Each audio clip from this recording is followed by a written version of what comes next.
नमस्कार, स्वागत है आपका एबीपी गंगा पर। आप देख रहे हैं 10 का दस्तावेज। आपके साथ मैं हूं लवी गुंबर। आइए खबरों के सफर का आगाज करेंगे। शुरुआत इस वक्त की बड़ी खबर से जो आ रही है मऊ से। मऊ में सपा कार्यकर्ताओं ने जमकर हंगामा किया। इस वक्त की बड़ी खबर, टिकट नहीं मिलने से नाराज कार्यकर्ताओं ने बवाल किया। पार्टी कार्यालय के अंदर नाराज कार्यकर्ताओं ने हंगामा किया। सपा कार्यकर्ताओं ने जमकर की नारेबाजी। बड़ी खबर मऊ से आ रही है, जहां सपा कार्यकर्ताओं ने जमकर हंगामा किया है। टिकट नहीं मिलने से नाराज कार्यकर्ताओं ने बवाल किया। पार्टी कार्यालय के अंदर नाराज कार्यकर्ताओं ने जमकर हंगामा किया। सपा कार्यकर्ताओं ने नारेबाजी की तो काफी देर गहमा गहमी की स्थिति बनी रही। टिकट कटने से नाराज हैं कार्यकर्ता, तो ऐसे में नोकझोंक हुई। तस्वीरें आप देख सकते हैं किस तरह से मऊ में सपा कार्यकर्ताओं ने टिकट कटने को लेकर नाराजगी जाहिर की और उनका हंगामा भी कैमरे में कैद हुआ। औरैया से भाजपा प्रत्याशी राजकुमार दुबे का एक वीडियो वायरल हो रहा है। भाजपा प्रत्याशी ने जनता के बीच फूलमती माता की कसम खाई।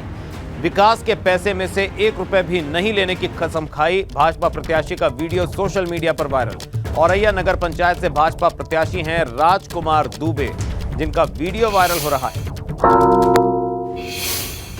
तो आपको बता दें, औरैया से भाजपा प्रत्याशी हैं राजकुमार दुबे।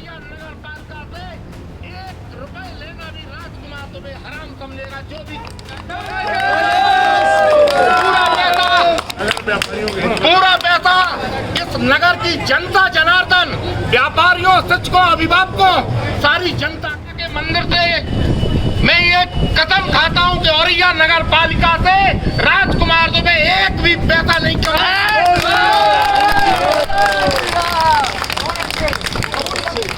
साक्षी मानकर मैं आप लोगों के सामने ये कसम। भारतीय जनता पार्टी ने निकाय चुनाव को लेकर अपनी पूरी ताकत झोंक दी है। आगरा में आज भारतीय जनता पार्टी ने मेयर प्रत्याशी हेमलता दिवाकर के समर्थन में मदिया कटरा चौराहे से रतन मुनि जैन इंटर कॉलेज तक विकास रथ यात्रा निकाली। रथ यात्रा में प्रत्याशी के साथ ही कई जनप्रतिनिधि और बड़ी संख्या में कार्यकर्ता मौजूद रहे। इस दौरान जगह जगह पुष्प वर्षा की गई। इस रथ यात्रा को भाजपा का शक्ति प्रदर्शन से भी जोड़कर देखा जा रहा है।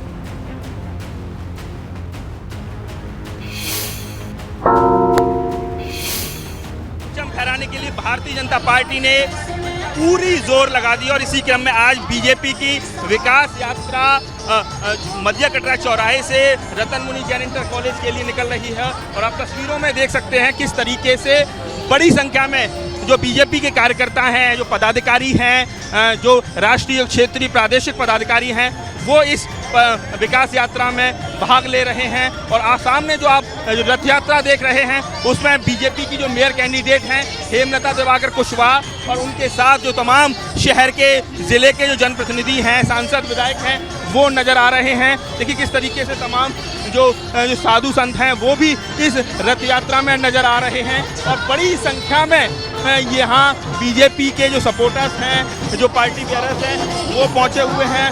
ज़बरदस्त इस समय कहा जाए बीजेपी का पूरा जो माहौल है उसको लेकर कि किस तरीके से बड़ी संख्या में लोग पहुँचे हुए हैं।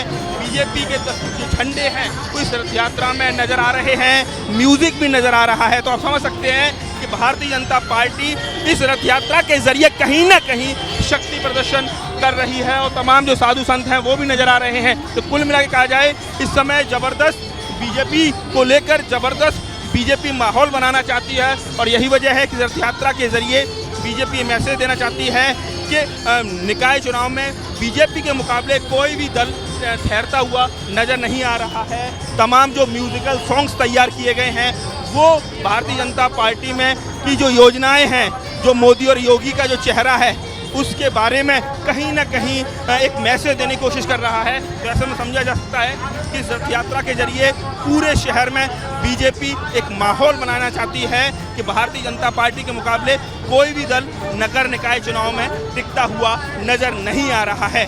आगरा से नितिन उपाध्याय, एबीपी गंगा। निकाय चुनाव नामांकन के अंतिम दिन कन्नौज जिले की 3 नगर पालिका और 5 नगर पंचायतों में अध्यक्ष पद के लिए एक साथ भाजपा प्रत्याशियों ने नामांकन दाखिल किया। कन्नौज नगर पालिका में अध्यक्ष पद की उम्मीदवार उषा दीक्षित के समर्थन में उच्च शिक्षा राज्य मंत्री रजनी तिवारी और भाजपा सांसद सुब्रत पाठक भी मौके पर मौजूद रहे। इस दौरान भाजपा सांसद सुब्रत पाठक ने कहा कि निकाय चुनाव में भाजपा की बड़ी जीत होगी। उन्होंने कहा कि प्रदेश में अभी डबल इंजन की सरकार थी, निकाय चुनाव के बाद ट्रिपल इंजन की सरकार हो जाएगी।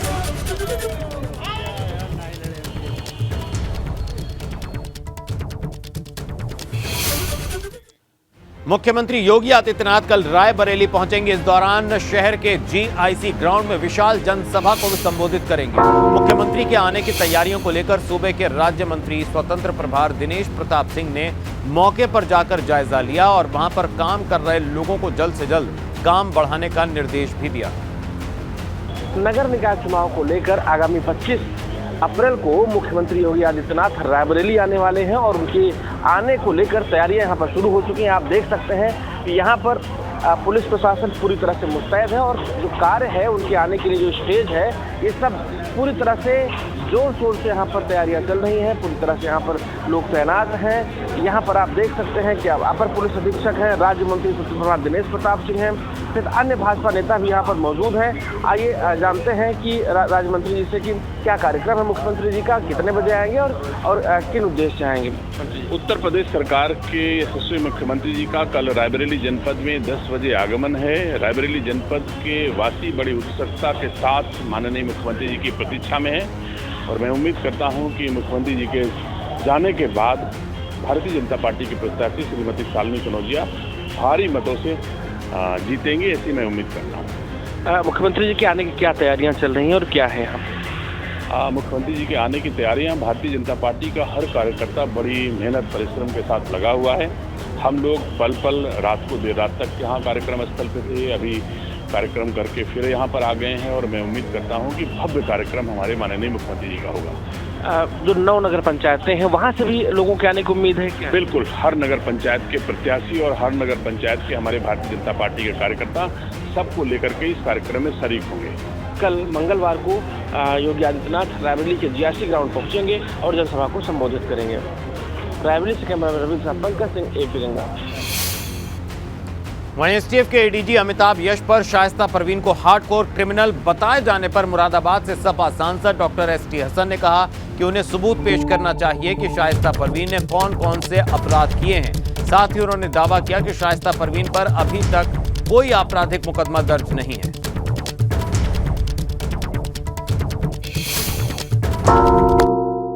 गुड्डू मुस्लिम तो शूटर ही था और इसको आपके चैनल्स ने पूरे देश को CCTV फुटेजेस के माध्यम से दिखाया। शाइस्ता परवीन इस प्रकरण में टोटल कॉन्स्पिरेसी में शामिल थी और इस कारण से इस केस में उन पर 50,000 रुपये का इनाम है।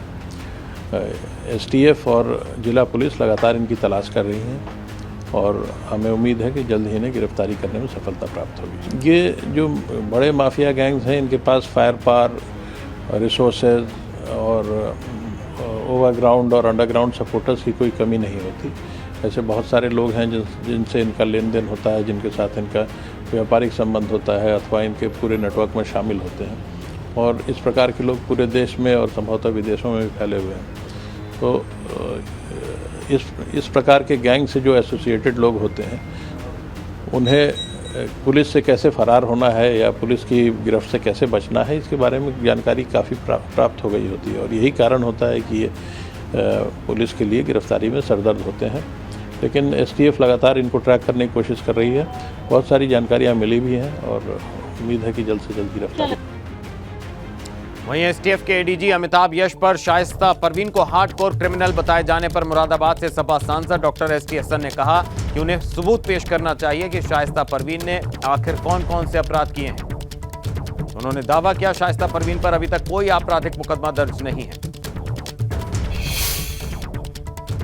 लखनऊ में हथियार के साथ रील बनाने वाला युवक गिरफ्तार। इस वक्त की बड़ी खबर आपको बता दें, राजधानी लखनऊ से आ रही है। सोशल मीडिया पर वीडियो वायरल होने के बाद कार्रवाई हो गई है। आरोपी युवक करण अवस्थी को पुलिस ने अरेस्ट कर लिया है। तो पुलिस ने युवक के पास से हथियार और कारतूस भी बरामद किया है। पुलिस ने आरोपी की बाइक को भी जब्त कर लिया है।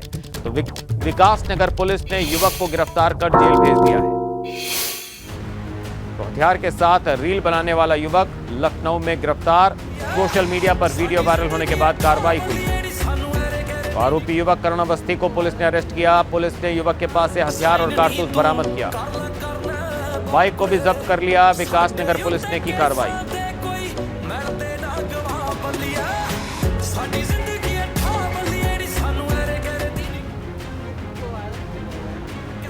तो हथियार के साथ रील बनाकर सोशल मीडिया पर वायरल करना इस युवक को पड़ा महंगा। इसको पुलिस ने गिरफ्तार कर लिया है। इसकी बाइक भी जब्त कर ली, हथियार भी बरामद किया।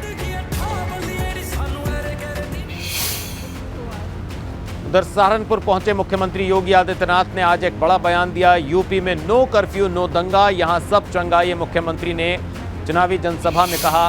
तो यूपी में ना रंगदारी ना फिरौती, यूपी नहीं है किसी की बपौती। ये बड़े बयान मुख्यमंत्री योगी आदित्यनाथ ने चुनाव प्रचार के दौरान कहे। ये भी कहा कि माफिया नहीं, महोत्सव हमारी पहचान है। माफिया और बदमाश अब अतीत, यूपी अब खुशहाली का प्रतीक। कि हमें 17 के पहले की जातिवादी सरकारें चाहिए या फिर गरीब कल्याण के लिए समर्पित सरकार चाहिए। हम सबको तय करना होगा। भ्रष्टाचार युक्त व्यवस्था हो या भ्रष्टाचार मुक्त व्यवस्था, हमें तय करना होगा कि युवाओं के हाथ में तमंचे हो या फिर युवाओं के हाथ में टैबलेट और स्मार्टफोन। भाइयों बहनों, हमें तय करना है कि गलियों में अपराधियों की गोलियों की दड़दड़ाहट होनी चाहिए या फिर शहरों में और गलियों में भजन गंगा का प्रवाह सुना करके लोगों के जीवन में परिवर्तन करने का कार्य होना है। हमें रंगदारी वसूली करने वाले गुंडे चाहिए या फिर गरीबों को और स्ट्रीट वेंडर को स्वनिधि देने वाली प्रशासनिक व्यवस्था चाहिए। हमें सौदों का आतंक चाहिए या सेफ सिटी चाहिए। हमें सड़ांध मारती हुई गलियां चाहिए या फिर स्मार्ट सिटी के रूप में हमारी बदलती हुई सारी तस्वीर हम सबके सामने आनी चाहिए। तो वहीं भारतीय जनता पार्टी ने आज समाजवादी पार्टी के खिलाफ एक गाना जारी किया था। उसके जवाब में सपा ने भी पलटवार किया। सपा के गाने के बोल आपको बताएं, जो जनता को सताए हैं हम उनको हटाएंगे। तो बेरोजगारी और कई मुद्दों को लेकर भारतीय जनता पार्टी पर हमला। सपा के वीडियो में महंगाई को लेकर भी सरकार पर प्रहार किया गया।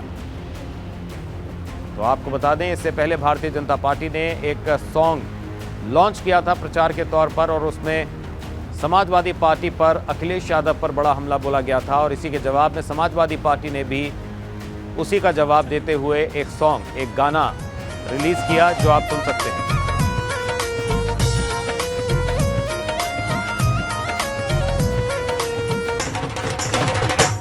जो जनता को सताए हैं हम उनको हटाएंगे। जो जनता को सताए हैं हम उनको हटाएंगे। यूपी में फिर से हम अपना झंडा लहराएंगे। यूपी में फिर से हम अपना झंडा।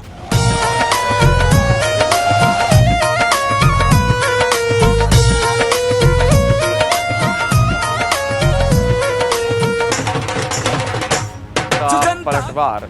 वहीं इधर इस पूरे मामले पर सपा प्रवक्ता अमीक जामेई ने कहा कि 5 करोड़ का माफिया से चंदा लेके साफ छवि की बात करना सीएम योगी और भाजपा को शोभा नहीं देता। वहीं प्रवक्ता फरक्कुल हसन का कहना है कि यूपी में लॉ एंड ऑर्डर खराब है, पुलिस हिरासत में हत्याएं हो रही हैं। भारतीय जनता पार्टी को सबसे पहले ये बताना चाहिए था कि माननीय अखिलेश यादव जी ने फ्लोर पे जब ये पूछा कि टॉप 10 माफियाओं की जो लिस्ट है वो मुख्यमंत्री योगी आदित्यनाथ कब जारी करेंगे, आज तक जारी नहीं हुआ।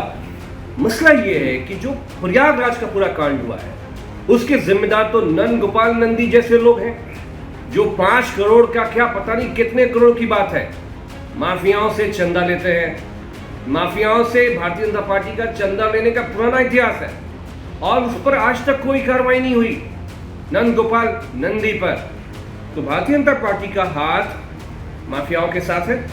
माननीय अखिलेश यादव जी जब से अध्यक्ष बने हैं पार्टी के, जब से वो मुख्यमंत्री बने, पूरे उत्तर प्रदेश में एक भी टेंटेड एमएलए या कोई भी नेता समाजवादी पार्टी में उसकी एंट्री नहीं है। उत्तर प्रदेश में फिल्मी अंदाज में बम और गोली चला के हत्याएं हो रही है, कैमरे के सामने हत्याएं हो रही है। भाजपा के विधायक वो कैमरे के सामने मंच से खड़े होकर ये कह रहे हैं कि 51 लाख रुपए एक माफिया ने, गुंडे ने चंदा दिया विधायकी का चुनाव लड़ने के लिए। उत्तर प्रदेश की राजधानी लखनऊ में एक बहन अपने घर के अंदर जा रही है और लुटेरे चैन स्नेकर उसके गले से कट्टा लगा के चैन छीन के लेके चले जा रहे हैं। ये उत्तर प्रदेश की कानून व्यवस्था है। भारतीय जनता पार्टी की सरकार वो गाने बनाने में व्यस्त है। वहीं इस पूरे मामले पर सपा के राष्ट्रीय महासचिव रामजी लाल सुमन ने कहा कि इलेक्शन कैंपेन सॉन्ग के जरिए बीजेपी की मानसिकता पता चल रही है। ये सभ्य लोगों की भाषा नहीं, अवांछनीय लोगों की भाषा है। हमारे साथ बात करने के लिए समाजवादी पार्टी के राष्ट्रीय महासचिव हैं। सर, जो जनता पुकारती अखिलेश आइए, बीजेपी ने उसको पूरी तरह से रिमिक्स कर दिया, कह दिए गुंडे पुकारते हैं अखिलेश आइए। ये कहीं ना कहीं पब्लिक में इस सॉन्ग के जरिए भी मैसेज है, एक बड़ा काउंटर है बीजेपी का समाजवादी पार्टी पर हमला। पब्लिक में क्या मैसेज है वो तो एक अलग सवाल है।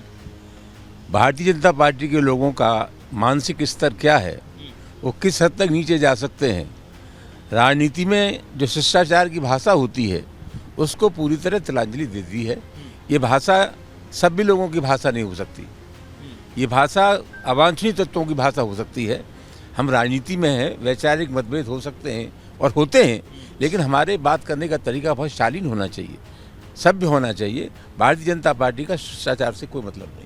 क्या लग रहा था जिस तरह से उन्होंने गुंडों की बात कही, उन्होंने मुजफ्फरनगर दंगे की उस पूरे सॉन्ग में बात कर रहे हैं, वो जो भी जिन व्यंग वाणों के जरिए बीजेपी सपा को घेरती है, उसको कहीं ना कहीं उन्होंने पूरा सॉन्ग का रूप दे दिया। ये सपा को घेरना नहीं है, ये क्या बोलते हैं क्या नहीं बोलते हैं। मैं सोचता हूँ किसी भी व्यक्ति को और किसी भी राज को नापने का सही पैमाना जनता होती है। इनके बोलने से न तो अखिलेश यादव जी की प्रतिष्ठा कम हो जाएगी न बढ़ जाएगी, लेकिन सबसे बड़ा सवाल ये है कि आज जो शिष्टाचार की भाषा है वो शिष्टाचार की भाषा खत्म हो गई है। कुल मिला के व्यक्तिगत तौर पर रामजी लाल सुमन जी इस बात को मान रहे हैं कि वो ताकतें, पॉलिटिकल ताकतें एकजुट हो जानी चाहिए जो बीजेपी को रोक सकें। वहीं दूसरी तरफ उन्होंने जो बीजेपी की तरफ से जो इलेक्शन कैंपेन सॉन्ग जारी किया है उसको ओछी हरकत बताया है और उनका कहना है कि जो आरोप और जिसको इस तरह से रिमिक्स इस सॉन्ग को किया गया है, जनता इस बात का जवाब इसी निकाय चुनाव में देगी। आगरा से नितिन उपाध्याय, एबीपी गंगा। और चलिए इसी के साथ 10 का दस्तावेज में वक्त एक ब्रेक का है, फौरन लौटेंगे। आप रहिए एबीपी गंगा के साथ। खास खबर प्रेजेंटेड बाय सुहाना मसाले। सुहाना मसाले बनाए पनीर मजेदार।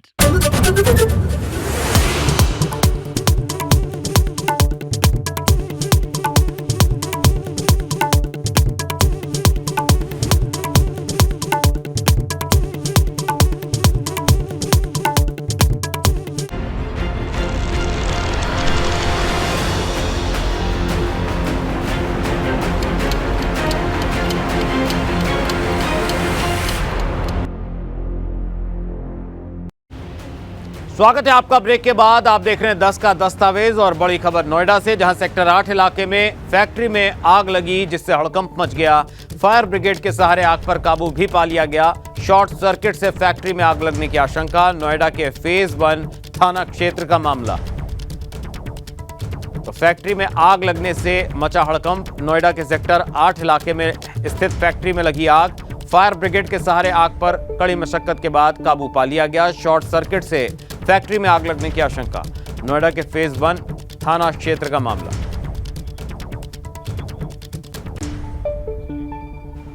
और इसी के साथ 10 का दस्तावेज में अभी बस इतना ही। एबीपी गंगा पर खबरें लगातार जारी हैं।